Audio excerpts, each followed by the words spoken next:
ഹൃദയത്തോടെ അന്വേഷിക്കുമ്പോൾ നിങ്ങൾ എന്നെ കണ്ടെത്തും. നിങ്ങൾ എന്നെ കണ്ടെത്തുവാൻ ഞാൻ ഇടയാക്കുമെന്ന് യഹോവയുടെ അരുളപ്പാട്.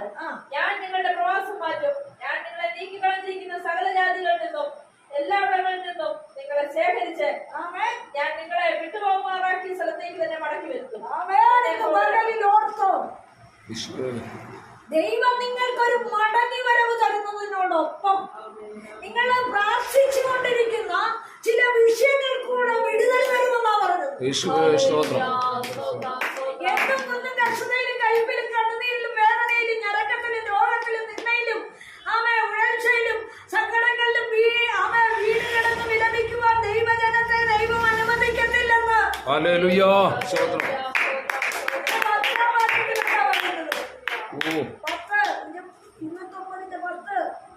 യഹോവ ഇപ്രകാരം അരുളിച്ചെയ്യുന്നു. ബാബേലിലെ 70 സംവത്സരം കഴിഞ്ഞ ശേഷം ഞാൻ നിങ്ങളെ സന്ദർശിച്ച ഈ സ്ഥലത്തേക്ക് മടക്കി വരുത്തുമെന്ന്. കണ്ടോ, അടിമപ്പെടുത്തിയിരിക്കുന്ന ദൈവജനത്തെ വീണ്ടും മടക്കി കൊണ്ടുവന്നാണ് ദൈവം ചില വിടുതലുകൾ തരുന്നതെന്ന് അവിടെ പറയും. കർത്താവ് പറഞ്ഞ ഒറ്റ കണ്ടീഷനേ ഉള്ളൂ. അവിശ്വാസവും കോട്ടവുമുള്ള തലമുറയെ നിങ്ങളൊന്ന് മടങ്ങുക. പൂർണ്ണ ഹൃദയത്തോടെ എന്നെ അനുസരിച്ചാൽ, എന്നെ വിശ്വസിച്ചാൽ, എന്നെ വിളിച്ചപേക്ഷിച്ചാൽ ഞാൻ നിങ്ങൾക്ക് ഉത്തരം തരും. സ്തോത്രം.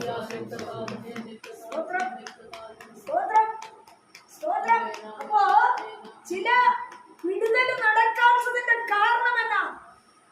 വിളിച്ചപേക്ഷിക്കുന്ന പലരോടാകും, ആശ്രയിക്കുന്ന പലരോടാകും. ബുദ്ധി കൊണ്ട് പലതും നോക്കും. ഇന്ന സ്ഥലത്ത് ഇന്ന വ്യക്തി, ഇന്ന ആള്, ഇന്ന ദേശത്ത് ചെന്നാൽ എനിക്ക് അഭിവൃദ്ധിപ്പെടാം എന്നുള്ള ചിന്ത നിന്നെ ഭരിക്കുന്നിടത്തോളം മൂന്ന് ആശ്രയം ദൈവത്തോട് എടുക്കുന്നില്ല. ദൈവം നിന്റെ ഹൃദയത്തെ പരിശോധിക്കുമ്പോ ഞാൻ എപ്പോഴും പറയും, 10 രൂപ കയ്യിൽ തന്നാൽ അത് നീ എന്തിന് ചിലവിടും, എങ്ങനെ ചിലവിടും, എങ്ങനെ നീ അതിനെ മാനിക്കുമെന്നുള്ള ദൈവം നോക്കിയിട്ട് നിന്റെ കൈ കൂടുതൽ തരത്തുള്ളൂ. അതുകൊണ്ട് ദൈവീയ വിഷയമായ സമ്പന്നത നിന്റെ ജീവിതത്തിൽ വെളിപ്പെടണോ? പൂർണ്ണ ഹൃദയത്തോടെ അവനെ അന്വേഷിക്കുക. അവിടെ പറയുക, നിങ്ങൾ പ്രത്യാശിക്കുന്ന ശുഭഭാവി വരണമെങ്കിൽ നിന്റെ നാവിനെ ദോഷത്തിന് വിടരുത്. അസൂയ പറയരുത്. ഇന്ന് കേട്ട സങ്കീർത്തനം 34:12 വായിക്കുന്നു, ദോഷം ചെയ്യാതെ നിന്റെ നാവിനെ, വ്യാജം പറയാതെ നിന്റെ അധരത്തെ കാത്തുകൊള്ളണം. എന്നിട്ട് ഗുണം ചെയ്യണം, സമാധാനം അന്വേഷിക്കണം, ഇടർച്ച ഉണ്ടാക്കരുത്. നീതി ഉണ്ടായിരിക്കണം. നിന്റെ പ്രാർത്ഥന സ്വർഗം ശ്രദ്ധിക്കണമെങ്കിൽ എന്റെ കാര്യം ആരെയും ചതിച്ചു നേടണമെന്നുള്ള ചിന്ത നീ വിട. ആരുടെങ്കിലും കയ്യിലിരിക്കുന്ന എന്റെ പോക്കറ്റിൽ വരട്ടെ എന്നുള്ള ചിന്ത വിട്. ദൈവോത്തരത്തിൽ നിന്നെ തൂക്കുമ്പോൾ നീ നീതിമാനെന്ന് കണ്ടാൽ ഉടനെ പ്രവർത്തിക്കാം. മനുഷ്യ സ്വഭാവം ദൈവത്തിന് അറിയാം. എന്നാൽ നീ മനസ്സിലോ എന്റെ അവസ്ഥ കൊണ്ട് ഞാൻ തെറ്റിപ്പോകുന്നതാ, എന്റെ ശൂന്യതയിൽ ഞാൻ വീണു പോകുന്നതാ, എന്റെ ഗതികേടിൽ ഞാൻ പറഞ്ഞു പോയതാ, എന്റെ സാഹചര്യത്തിൽ ഞാൻ കർത്താവേ നിന്റെ വാക്ക് വിട്ടുപോയതാ, എന്നോട് ക്ഷമിക്കണമേ. ഒരു താഴ്മയുള്ള വിധേയത്വമുള്ള കരച്ചിലുള്ള ഒരു ഹൃദയം നിന്റെ ഉള്ളിലുണ്ടെങ്കിൽ നീ നീതീകരിക്കപ്പെടുക.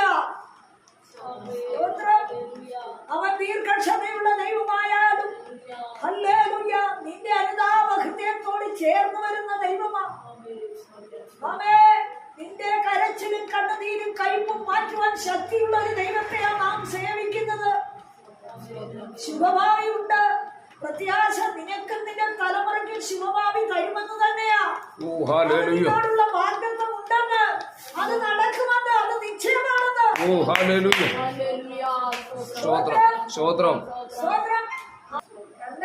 അശൂര്യനുമായി ഉടമ്പടി ചെയ്യുന്നു, ഇസ്രായേലിലേക്ക് എണ്ണ കൊടുത്തയക്കുന്നു. അർത്ഥമുണ്ട്. അശൂര്യൻ നിങ്ങൾ പറയും അസുരൻ, ദുഷ്ടനുമായിട്ടുള്ള കൂട്ടുകെട്ട് ഒന്നും വെറുക്കുന്നതാണ്. എല്ലാവരും പുരുഷന്മാരായിട്ടൊന്നും ദൈവം ജനിപ്പിച്ചിട്ടില്ല. ദുഷ്ടത ഭൂമിയിൽ വെച്ചുണ്ടാകുക. ഇസ്രായേലിലേക്ക് എണ്ണ കൊടുത്തു വിടുന്നു എന്ന് പറഞ്ഞാൽ ദൈവസന്നിധി വരാത്ത ജനവുമായിട്ട് ഉടമ്പടി ചെയ്ത പെന്തക്കോസ്തുകാരെ കുറ്റം പറയുന്നു. നിന്റെ ദൈവാത്മാവിനെ ഇസ്രായേലിലെ ജനം സന്തോഷിക്കപ്പെട്ടവണ്ണം അവിടെ നീ വ്യാപാരം ചെയ്ത് ഈ എണ്ണ ഒഴിക്കുക, ശുശ്രൂഷ ഒഴിക്കുക. ദൈവത്തിന് നിന്റെ പ്രസാദം. അതുകൊണ്ട് എന്ത് ചെയ്യണം? നീ നീതിമാനായി. കോവിഡ് ശബ്ദം എന്റെ പിന്നിലുണ്ട്, കോവിഡ് വാക്ക് എന്റെ മുൻപിലുണ്ട്. അവന്റെ വാക്കിൽ ഞാൻ വിശ്വസിക്കുന്നു. ഞാൻ കർത്താവെ മനുഷ്യരിലല്ല ആശ്രയിക്കുന്നത്, സത്യമായി ജീവനുള്ള ഒരു ദൈവത്തിൽ ആശ്രയിക്കുന്നു. കർത്താവെ ഞാൻ വിശ്വസിക്കുന്നു. എനിക്കൊരു പ്രത്യാശയുണ്ട്. എന്റെ ദൈവം എന്റെ വഴിയിൽ കളയത്തില്ല, എന്റെ മുന്നിൽ കളയത്തില്ല. ഞാൻ അനുഭവിക്കുന്ന ക്ലേശത്തിൽ, കഷ്ടത്തിൽ, ഞെരുക്കത്തിൽ, സങ്കടത്തിൽ, ഞാൻ അനുഭവിക്കുന്ന ഉയർച്ചയിൽ, കടഭാരത്തിൽ, ലോകത്തിൽ ഞാൻ മുങ്ങിപ്പോകുവാൻ നീ സമ്മതിക്കത്തില്ല. എന്റെ കുടുംബത്തിൽ നീ എണ്ണത്തിൽ കുറയ്ക്കത്തില്ല. ഞാൻ ആശ വച്ചത് സാവധാനമാണെങ്കിൽ നീ എനിക്ക് തരും. എന്റെ തലമുറയെ ഞാൻ കഷ്ടപ്പെട്ട് വളർത്തിയിട്ടുണ്ടെങ്കിൽ അവരെനിക്ക് ഫലമാകും. നിന്റെ ഉദരഫലം, നിന്റെ മടിയിൽ വരേണ്ട നന്മ അവൻ തടുത്തു വച്ചിട്ടുണ്ടെങ്കിൽ മകളിൽ പരിശുദ്ധാത്മാവ് പറയുക, അത് നിന്റെ മാറിലേക്ക് മടങ്ങി വരുന്ന ദിവസമുണ്ട്.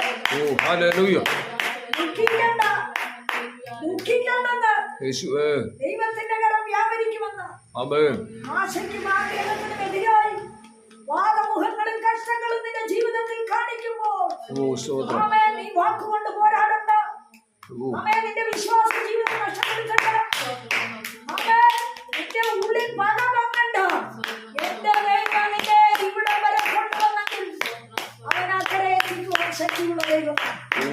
ഭാവി അനുഗ്രഹിക്കുവാൻ, തലമുറ അനുഗ്രഹിക്കുവാൻ, അവരാശിച്ച അനുഭവത്തിലേക്ക് കടക്കുവാൻ, അവരാഗ്രഹിച്ച അനുഭവത്തിലേക്ക്, അവരാഗ്രഹിച്ച നന്മയിലേക്ക്, അവരാഗ്രഹിച്ച സ്റ്റെപ്പിലേക്ക് അവൻ എടുത്തു വയ്ക്കുവാൻ തയ്യാറാണ്.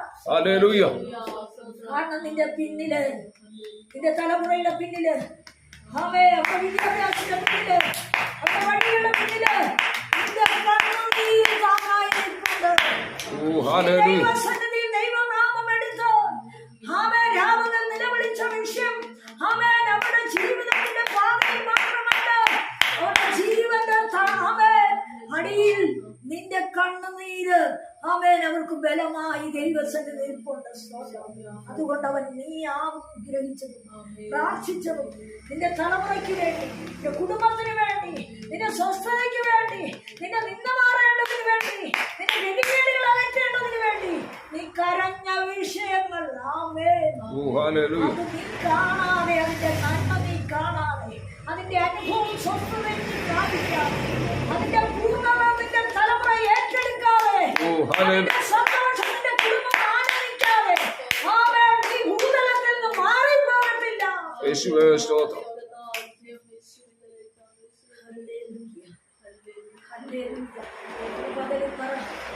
കർത്താവേ, ഞാൻ പല കാറ്റുകളിലേക്ക് ശ്രദ്ധിക്കുവാൻ പോകുന്നില്ല.